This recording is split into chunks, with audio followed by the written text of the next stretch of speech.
UCC, अब इस पे भयानक बवाल चला, ये आना ही है, मोदी जी इसको पक्का लाएंगे। इसमें मुख्य रूप से 3 चीजों को शामिल किया जाए, लेकिन सरकार या मीडिया इसे इस तरह से प्रस्तुत कर रहा है ना, कुछ लोग इसको लेके कोर्ट में पहुंचे। समान सिविल संहिता, समान सिविल मतलब होता है नागरिक, नागरिक, समान नागरिक संहिता, संहिता, समान सिविल संहिता, यूसीसी, अब इस पे भयानक बवाल चला हुआ है। देखिए, संहिता का मतलब होता है कानून, कोड का अर्थ होता है कानून, कोड ऑफ कंडक्ट, किसी चीज को सुचारू रूप से चलाने का एक कानून। सब लोगों का अपना एक कोड ऑफ कंडक्ट होता है। जब आप अधिकारी बन जाइएगा तो आपको एक ज्वाइनिंग के बाद कोड ऑफ कंडक्ट दिया जाएगा, ये काम आप कर सकते हैं, ये नहीं कर सकते। समान दंड संहिता का मतलब सजा देने का कानून, आचार संहिता मतलब चुनाव का कानून, कोड ऑफ कंडक्ट नौकरी करने का कानून। नागरिक संहिता का अर्थ होता है शादी ब्याह तथा वसीयत का कानून। इसमें मुख्य रूप से 3 चीजों को शामिल किया जाएगा। शादी और विवाह एक ही चीज होता है, हिंदी उर्दू में शादी, हिंदी में विवाह, विवाह, तलाक और वसीयत, इन 3 चीजों को मेनली इसमें शामिल किया जाएगा। अभी क्या है कि लॉर्ड कॉर्नवालिस के समय हिंदू के लिए अलग था, मुस्लिम के लिए अलग था। समझ में आ गया कि नहीं आ गया? तो मुसलमानों में रीतियां सबकी अलग रहेंगी। कोई 7 फेरे लेगा तो कोई कबूल है बोलेगा, कोई मोमबत्ती कैंडल, क्रिश्चियन लोग की शादी में कैंडल बहुत शुभ होता है। रीतियां सबकी अलग अलग हो, लेकिन कुछ कानून हो जो सबके लिए सेम हो। जैसे पॉलीगेमी ना हो, एक व्यक्ति 1 से ज्यादा विवाह न करे, ये सबके लिए हो जाएगा। अभी क्या है कि इस्लाम धर्म में 2 शादियां करना मतलब इजी है, समझ में आ गया कि नहीं? बाकी धर्म में भी लोग शादियां कर लेते हैं तो उनमें थोड़ा सा एक्सेप्टेंस थोड़ा सा कम है, मतलब लोग उनको करने का तो कर ही लेते हैं बट उतना एक्सेप्टेंस नहीं है। बट इस्लाम में एक्सेप्टेंस बाकी की तुलना में ज्यादा है। हालांकि ऐसा नहीं है कि 100% मुस्लिम ही 1 से ज्यादा शादी करेंगे, या ऐसा भी नहीं है कि अन्य धर्म के लोग 1 से ज्यादा शादी नहीं करते हैं। बहुत सेलिब्रिटी या बड़े बड़े लोग आपको एग्जाम्पल में जब मिल सकते हैं तो एक धरातल लेवल पे तो संख्या और भी बढ़ सकती है। लेकिन इस चीज को दूर करने के लिए समान सिविल संहिता लाने की बात है। तो अब इससे क्या होगा कि शादी के नियम कानून एक ही रहेंगे कि सबको एक ही शादी करनी है, और साथ ही शादी तोड़ने के लिए भी कानून एक ही रहेगा कि आपको प्रूफ देना पड़ेगा कि आप इसके साथ जीवन नहीं बिता सकते। ऐसा नहीं है कि तलाक तलाक बोले खत्म कहानी हो गया, नहीं, कभी ऐसा होगा ही नहीं, ना ही हिंदू में और ना ही मुसलमान। समझ में आ गया कि नहीं आ गया? इसके लिए आपको कोर्ट का रास्ता अपनाना पड़ेगा। जैसे किसी अपराधी को सजा सुनाने के लिए कोर्ट का सहारा लेते हैं, वैसे ही समझ जाइए कि अब आपको खत्म करना है तो आपको कोर्ट का सहारा लेना पड़ेगा। बहुत सारे लोग इससे सहारा लेते हैं कोर्ट का और इजीली सेपरेट हो जाते हैं।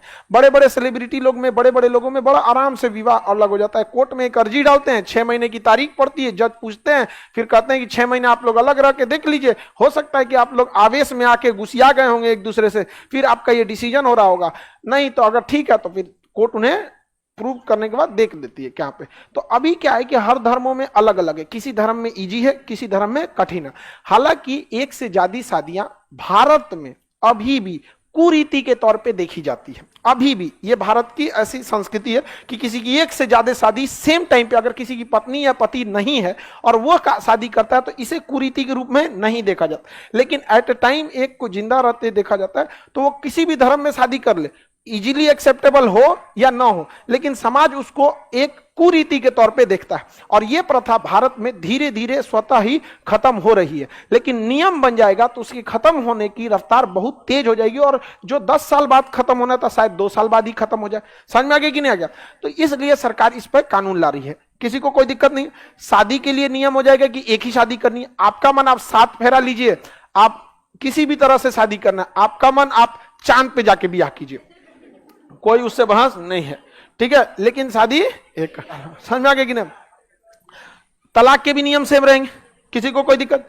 वसीयत के नियम भी सेम हो जाएंगे। वसीयत यानी उत्तराधिकार। भारत में क्या है कि बहुत लंबे समय से हिंदू समाज में वसीयत में, उत्तराधिकार में महिलाओं का अधिकार नहीं था, लेकिन इधर कुछ सालों में महिलाओं को अधिकार दे दिया गया। अलग अलग राज्य ने अपने अपने हिसाब से दे दिया, लेकिन एक सेंट्रल गवर्नमेंट को लाना पड़ेगा ना। तो ये हिंदूइज्म में नहीं था, लेकिन इस्लाम में ये नियम था, बट फॉलो नहीं होता था। कोई कहीं कहीं फॉलो होता था, 1-8% में, लेकिन फॉलो नहीं। क्यों? क्योंकि यहां मेजॉरिटी हिंदू धर्म के लोग हैं। तो बहुत सारा कल्चर जो होता है ना, आदमी एक दूसरे से एडॉप्ट कर लेता है। अक्सर देखिएगा किसी भी धर्म का रहता है, मिलता है नमस्ते, समझ में आ गया कि नहीं आ गया? और अगर मेजोरिटी अगर बहुत ज्यादा, अब दिल्ली मुंबई में जाइएगा, गुड मॉर्निंग, आप कल्चर एडॉप्ट इस आधार पे नहीं करते हैं आपका धर्म क्या है, बल्कि कल्चर इस बात पे जाता है कि मेजोरिटी लोग क्या है। समझ में आ गया कि नहीं आ गया? किसी को कोई दिक्कत? हम लोग जब थे अपने ग्रुप में, कोई किसी भी धर्म का हो, मिलता जय हिंद, जय हिंद एकदम यहाँ पर बढ़िया। एनसीसी में जाइएगा, कहां पे राम राम साहब, पीटी के ड्रेस में है तो राम राम सर, ड्रेस पहने जय हिंद सर। समझ में आ गया कि नहीं? तो कल्चर मेजोरिटी पे भी डिपेंड करता है। तो ऐसा इस्लाम धर्म में था, हिंदू धर्म में भी इधर जोड़ दिया गया, बट क्या है ना कि अभी इसको देखिएगा, अभी एक्सेप्टेबल नहीं है। मतलब आप में से कितने लोग बहन लोग को ऐसा सुने होंगे कि जो भाई में रिश्ता लिया, भाई के जमीन में भी अपना हिस्सा मांगा है? बहुत कम, एक आध सुन, जो ले लेता है उसका नैहर छूट जाता है, उसका नैहर छूट गया काम से। यहाँ पर समझ में आ रहा है कि नहीं आ रहा? तो ऐसा हो भी जाता है, बहुत लोग ले भी लेते हैं। तो भारत में इसकी क्या होगी, अब एक कानून बन जाएगा कि लड़का का भी अधिकार, लड़की का भी अधिकार, एक शादी चाहे किसी भी मजहब के रहेंगे आपको करना है, 2 शादियां आप नहीं कर सकते। कुछ उसके लिए कानून बनेगा, हो सके तो शुरुआत में इसके लिए कोई सजा का प्रावधान नहीं रहेगा, बल्कि आपके कुछ चीजों को रोक दिया जाएगा। हो सकता है कि आप 2 शादी करें तो वोट डालने, जैसे चुनाव लड़ने का अधिकार रोका जाए, फिर अगले 10 साल बाद इसे और कठोर किया जाए। अचानक कठोर नहीं लाया जाता है कानून में, हमेशा ये चीज रहा है। समान सिविल संहिता का अर्थ समझ में आएगा? शादी ब्याह के लिए नियम कानून का समान होना। इससे समस्या कहां आएगी समझिए, हमारे समाज में आज भी इस चीज को एक्सेप्ट नहीं किया जा रहा है कि बहन का भी जमीन में हिस्सा हो, और इसे एक्सेप्ट करने में 30 से 40 साल लग जाएगा, क्योंकि कुछ लड़कियां उस हिस्से को लेंगी और कुछ नहीं लेंगी। लेकिन भाई पक्का लेता है। भारत में जमीन विवाद का आधे से ज्यादा जमीन विवाद किसी दूसरे से नहीं है, भाई भाई में। समझ में आ गया कि नहीं? हम इन्ने से नाली निकालेंगे, हम इन्ने से दुआरा निकालेंगे, हम यहाँ भैंस बांधेंगे तो हम यही करेंगे। तो अभी इस चीज को एक्सेप्ट करना इतना आसान नहीं है। समान सिविल संहिता का मतलब समझ आ गया? इसमें सबसे ज्यादा बाधा खुद सरकार को आएगी। इसे लाने में खुद सबसे बड़ी बाधा क्या आएगी? सरकार को आएगी। लेकिन सरकार या मीडिया इसे इस तरह से प्रस्तुत कर रहा है ना कि भारत बदल जाएगा, अखंड भारत का निर्माण हो जाएगा, समान सिविल संहिता आ जाएगी तो ग्लोबल वार्मिंग कम हो जाए। ऐसा कुछ नहीं होने वाला है। समझ में आ गया? एनआरसी के समय भी ऐसा ही था, ऐसा लग रहा था देश रुक गया है यहाँ पे। ऐसा कुछ नहीं होने वाला है। महिलाओं को अधिकार दे दिया जाएगा, आप अपना जमीन ले सकते हैं। समझ में आ गया कि नहीं? भाई लोगों से आपसे भी है, फ्यूचर ये आना ही है, मोदी जी इसको पक्का लाएंगे, बट इसको ना थोड़ा राजनीतिक मुद्दा हो जाएगा। ये आप लोगों से भी है, आपकी जो बहन होगी उसका भी अधिकार जोड़ दिया जाएगा। लेकिन बहुत सारी बहनें उस जमीन को नहीं लेती हैं, तो उसको ऑन पेपर लिखवा लीजिएगा कोर्ट में जाके, नहीं तो पता चला कि 10 साल बाद आपकी बहन में और आपके गृह मंत्रालय में हो गया बवाल, तो चलेगा हमारा हिस्सा हो लो, ले क्या, भले हम दान दे दे तुम, लेकिन ले तो। आपको क्या लग रहा है कितनी लड़की लोग है इसमें जो मतलब अपने घर में जमीन में लेना चाहिए हिस्सा? देखिए 2-4 हाथ उठाए।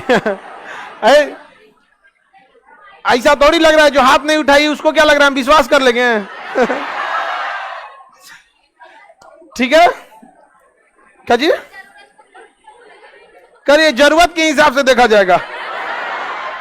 इससे एक फायदा यह है, इससे कई फायदे भी होंगे, कई सारे निगेटिव पॉइंट्स भी आएगा। फायदा यह आएगा कि बहन स्पष्ट भाई को कहेगी कि ठीक ठाक घर देखकर ब्याह करना, जिम्मेदारी समझ के, बोझ समझ के भेजना नहीं, वरना हम तुम्हारे पे बड़ा बोझा बन जाएंगे। तो उसकी भी रिस्पॉन्सिबिलिटी भैया इसको अच्छा घर जाओ ताकि कुछ घटल ना रहे, क्योंकि अगर घट गया तो फिक्स डिपॉजिट रखल है। एक चीज ये भी ठीक है। और कुछ चीजें ऐसी हैं कि कुछ चीजें शुरुआत में कहेंगे, अच्छा कोई भाई को कितना खराब लगेगा, चलो कोर्ट में लिख दो कि तुमको नहीं लेना है, इसको लाया जाएगा यहाँ पे। कुछ लोग इसका विरोध करते हैं, कुछ लोगों का कहना है कि मुस्लिम के धार्मिक भावना का इसमें वो है।